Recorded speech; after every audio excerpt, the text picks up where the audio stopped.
following steps are to reset your network adapter.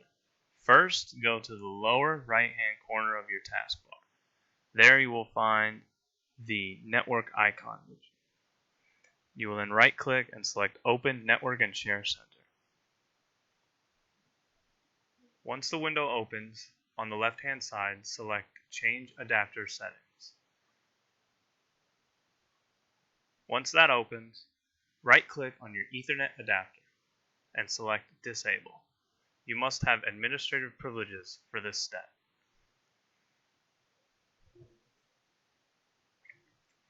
After entering administrative password and username, you will then automatically disable the driver.